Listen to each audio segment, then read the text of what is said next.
at hinabol po yung naka-motorbike at yung pong naka-motorbike ay dumaan sa harap namin hanggang doon pumunta sa likod. At nagulat po ako, Mr. Chair, pinaputukan. Talagang natakot po ako, Mr. Chair, at kinihila na lang po ako ng aking mga kasamahan at pinadapa, at pinayuko, pinadapa. Pinaputukan din ang sasakyan ko ng dalawang riding in tandem. Kaya consider itong serious. Dahil siguro tayo po, ako tinitignan ko rin ito na may kinalaman sa aking trabaho dahil alam niyo naman po ako yung very vocal doon sa pagsasalita sa mga committee, sa Quadcom, sa Good Government. Kaya po sana po ay mapatawag natin ang station commander, i-report itong insidente na ito. Enzo Recto, kalaban ang katiwalian at kasinungalingan, kakampi sa katotohanan at kabutihan. Dagdag sa nauna nang sinabi ni Representative Arlene Brosas, gusto ko lang ding idiin kung bakit mahalagang isama sa deliberasyon ng Quadcom ang mga testimonyang maririnig natin maya-maya. May natuklasan tayong mga kababalaghan sa Pogo at hindi maitatanggi ang kamay ng former President Duterte. Kaya ngayon may ilang natutunan tayong ina-apply sa pamamagitan ng Anti-Pogo Bill. Para yon ma-rectify, maitama, pinakakagyat na panahon ang mga mali na dinulot ng mga Pogo. Sa iba pero konektadong issue, may natuklasan din tayong mga abuso at illegal practices, modus operandi ng mga pulis at law enforcement institution sa mga kaso ng Tokhang, EJ case na narinig natin. Kaya ngayon, may mga natutunan tayo. Malaki at kagyat ang pangangailangang proteksyonan ang karapatan ng ating mga kababayan dito sa kanilang karapatan, right to life, due process, presumption of innocence at iba pa. Ito yung mga sinalaula sa ilalim ng Peking Gera sa ilalim ni Presidente Duterte.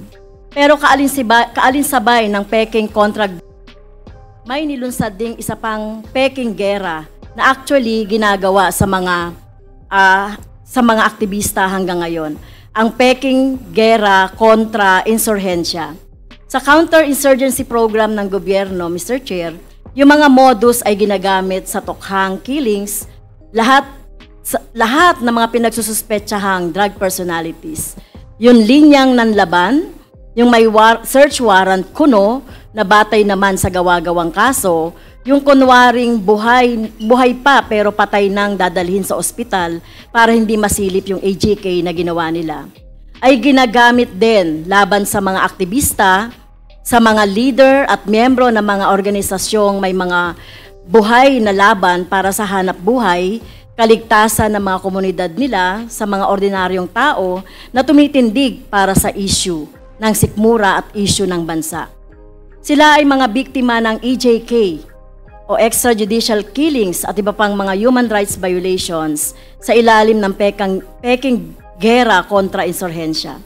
Walang pinagkaiba sa mga biniktima sa ilalim ng Peking Gera kung ang pretext ng maraming Tokhang killings ay ang walang batayan at di mapatunayang claim. Yung mga pinatay, ang pretext sa EJK sa mga aktivista and critics ay walang batayan at di mapatunayang bintang na mga NPA daw sila, mga recruiter sila, mga communist fronts, yung kanilang mga organisasyon. Naniniwala kami, Mr. Chair, na hindi dapat nating isara ang super committee na ito ang taon ng hindi natin nasisilip ang mga kwento ng ilan sa mga biktima ng Peking Gera kontra Insurhensya. Maraming ganito noong nakaraang administrasyon gaya ng Sempo sa Negros, masaker ng mga tumandok o Plansauron na for the record, Mr. Chair, ay same masterminds for EJK na pinosisyon ng PNP, CIDG at iba pa.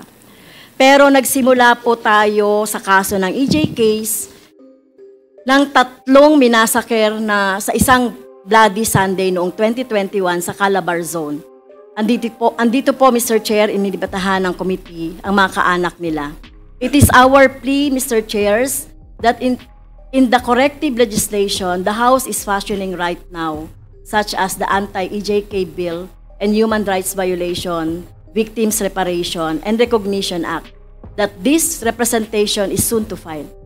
We consider the inputs of our resource persons because their inputs are born from the ultimate sacrifices of their loved ones. Hindi po natin nais na maulit na may mabubuting mga mamamayan na nakikipaglaban para sa kapwa Pilipino na aatakihin, papatayin para lang sila patahimikin at para takutin ng komunidad, ang mga komunidad at taong bayang pinagsisilbihan nila, Mr. Chair. Maraming salamat. Yung second po na i-report ko po, Mr. Chair, ito po ay personal and collective privilege dahil may kinalaman po sa aking seguridad.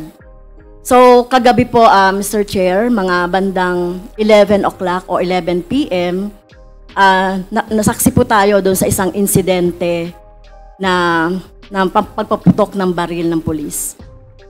So binabagtas po namin, aywan ko pa lang po kung main road ito ng BGC, meron pong pulis sa harap namin, police car, at merong dumaan na naka-motorbike sa harap namin hanggang sa, lumabas po yung pulis, Mr. Chair, doon sa mobile car po, lumabas po yung dalawang pulis at hinabol po yung naka-motorbike. At yung pong naka-motorbike ay dumaan sa harap namin hanggang doon pumunta sa likod. At nagulat po ako, Mr. Chair, pinaputukan ng isang pulis, yung naka-motorbike. So, hindi namin alam kung anong insidente ito, ano ba itong mga naka-motorbike na ito. Talagang natakot po ako, Mr. Chair, at kinihila na lang po ako ng aking mga kasamahan at pinadapa, at pinadapa. Natakot po ako, Mr. Chair, dahil bakit po nagkakaroon ng ganitong insidente na sa gitna ng traffic, Mr. Chair, ay nagpapaputok ang pulis. So tingin ko po ay hindi tama ito dahil sa gitna po ito ng mga sibilyan at traffic po ito at marami pong sasakyan. So naalala ko po, Mr. Chair, yung insidente na naganap noong 6 years ago sa Talaingod, na kung saan nandun po kami sa isang lugar sa Talaingod ay pinaputukan din ang sasakyan ko ng dalawang riding in tandem. Kaya po sana po ay magkaroon tayo ng report, lalong-lalo na po dito sa station ng police na sumasakop po sa BGC. Kung ito po ba ay legitimate na operation, pero hindi po dapat nagpapaputok sa harap ng mga civilian. Alam ba nila na nandoon po ako? Sa gitna po nagpaputok, hinabol sa likod. Kaya po, Mr. Chair, tinitake ko po ito, kung hindi po magkakaroon ng police report na kung ano man po itong insidente na ito, tinitake ko po ito as personal threat sa aking seguridad. Dahil alam niyo naman po, Mr. Chair, di ba, minsan na po akong pinagbantaan ng dating presidente, Duterte, at sa araw-araw na pagsasalita din ng Vice President Sara Duterte ako ay sinisingle out. Kaya po, Mr. Chair, gusto ko po sana na magkaroon na ng full incident report or police report sa nangyari kahapon doon sa BGC. At maituring po ito na makonsider itong serious. Dahil siguro tayo po, ako tinitignan ko rin ito na may kinalaman sa aking trabaho dahil alam niyo naman po ako yung very vocal doon sa pagsasalita sa mga committee, sa Quadcom, sa Good Government. Kaya po sana po ay mapatawag natin ang station commander, i-report itong insidente na ito at yung dalawang pulis, yung isa doon ay nagpaputok. So hindi dapat nangyayari yan. Lalong-lalo na sa gitna ng mga civilian, Mr. Chair. Okay, we take note of the the manifestation of Congresswoman Franz Castro. Nandito naman po ang ating mga kawani ng Philippine National Police, ang office ng CIDG. So please, who is representing CIDG here now? The NPNP? May I know, Colonel, what is your name? Yes, sir, Mr. Chair. I'm Police Colonel David Poclay of the CIDG, the Deputy Director for Operation. Okay. And I represent Police Brigadier General Torres. Sir. Okay, thank you, Colonel. Colonel, Thank you, I believe you heard what Congresswoman Castro has stated before this committee, And it is of paramount importance for the committee as well as the whole House, no, to protect its members, no.